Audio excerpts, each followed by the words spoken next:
Hello everybody, Damien from Flowforge here. Today's video is going to be a little bit different. So there's been a lot of stuff going on in my life recently. My roommate slash mentor slash landlord um, recently killed himself. He had ADHD as well, and that's been a lot. That has been a lot. There's been a lot of other things going on that have just made me extremely busy and feeling sort of lost. So this is actually a really good opportunity to make this video, which I think is a really important video to be making. I'm pretty inspired to do this one. So, today I want to talk about churn. And in line with this video is going to be not as high of quality as my other videos. We're going to try and do it all in one take. So churn is a principle, um, that really helps you sort of accept yourself when you have ADHD. When you have ADHD, it can be hard to accept yourself. There's a lot of shame that comes with ADHD because we can't seem to fit society's standards for us. And we also have this tendency to think of ourselves as normal, even though we're not. And other people project us being normal onto us because they can't see that we have ADHD from outside, typically. And even if they can, they don't really know all of the symptoms and all of what that means. You probably don't even know that either, um, honestly. So, what is churn? Churn is essentially the acceptable amount of failure in a system. That's what it is. Churn is a metric that you use to measure things not going the way you want them to go. That is what churn is. And everything has churn. Literally everything has churn. Any manufacturing production line has churn. There is an expected amount of, and I know this because I used to work in a factory line, where there's an expected amount of failure, where it's like, okay, X amount of boxes of product wind up getting crushed by the machine, or like the box tears, or like XYZ. Like there's all these things that can go wrong in the manufacturing line, and we're using this as an analogy for life. So many things can go wrong, and that's to be expected. And the problem is that we freak out when something goes wrong, but that's life. Like things that are bad happen all the time.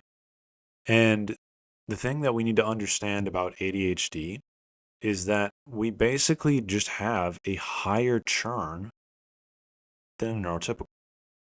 Like that's what's going on.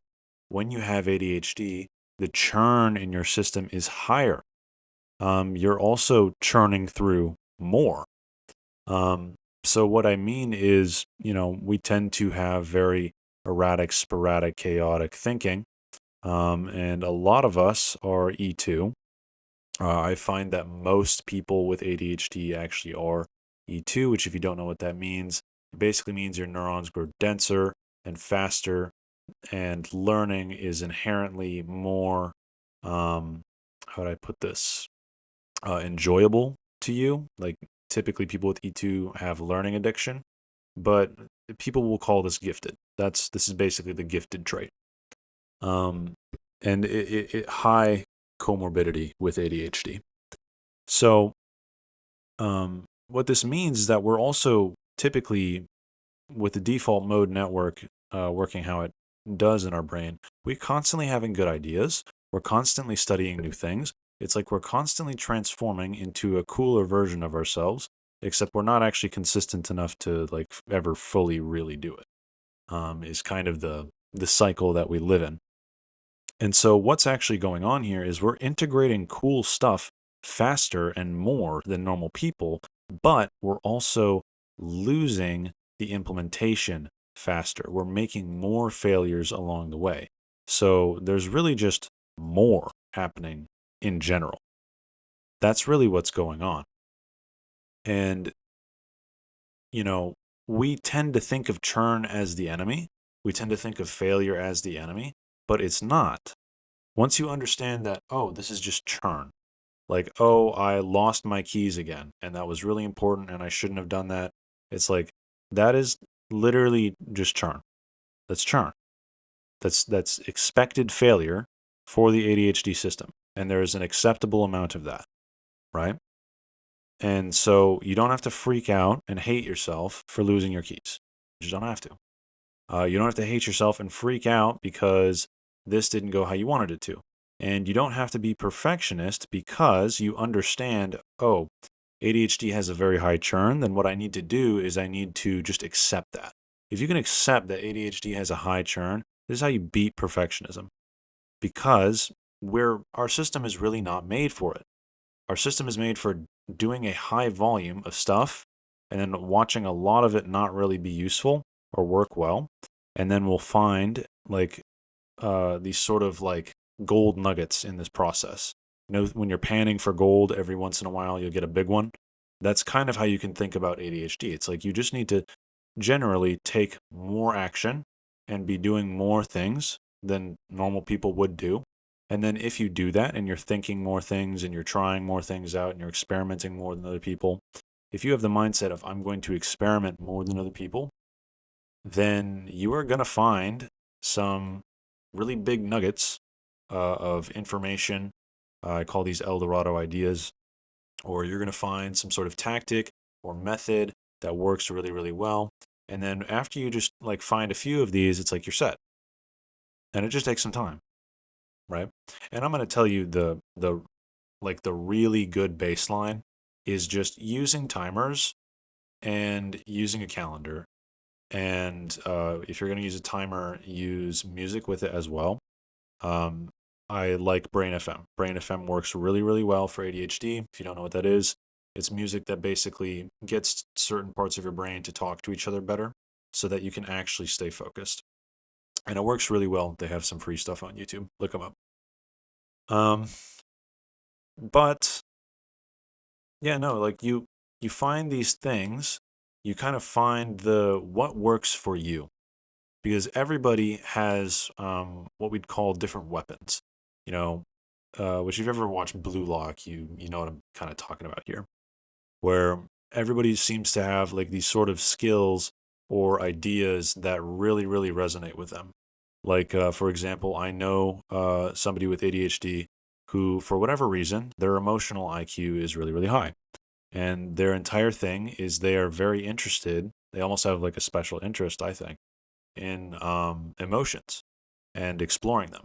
And so this is like their weapon. Like this is the thing that they are really good at. And because of this, it's sort of like their superpower. They can use this to like sort of self-reflect in a way that normal people cannot. And it's because they went further in this domain, and they just tried more things in this domain than a normal person would.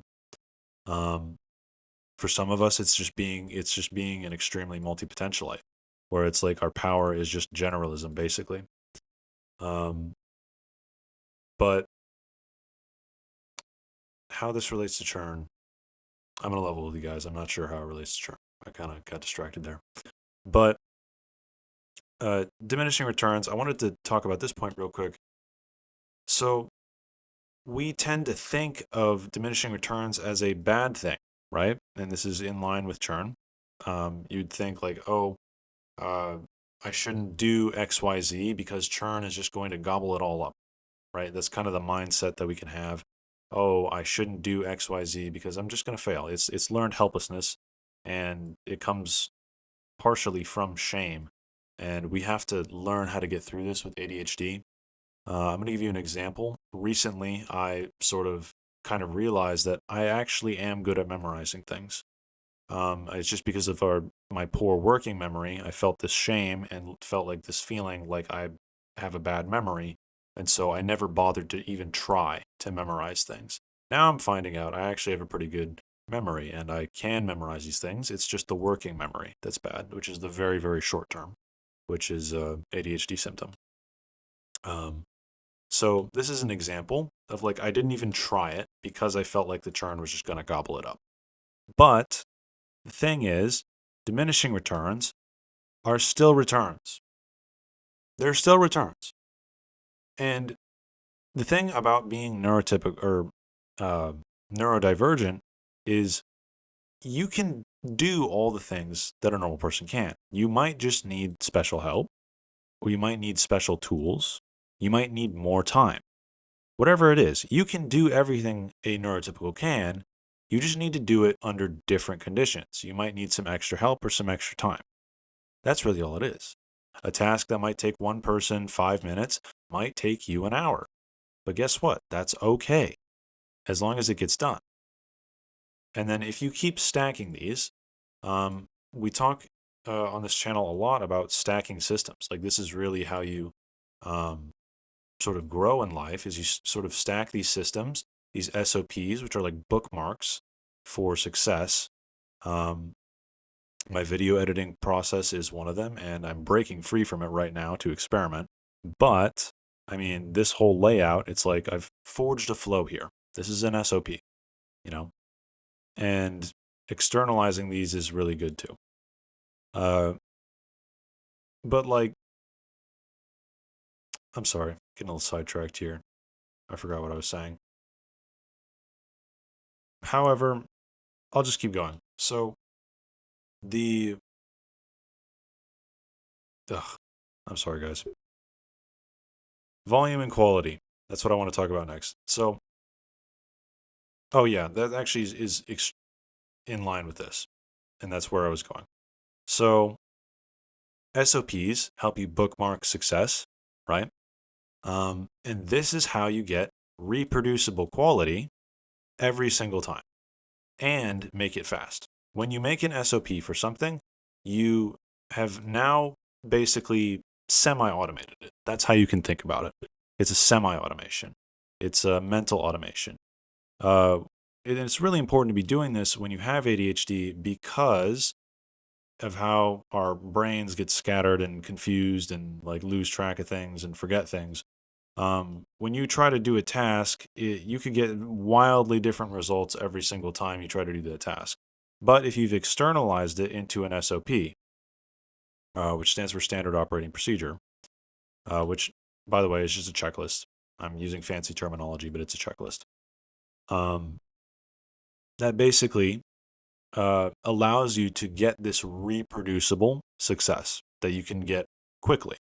It also gets you a dopamine hit every time you get to check something off the checklist.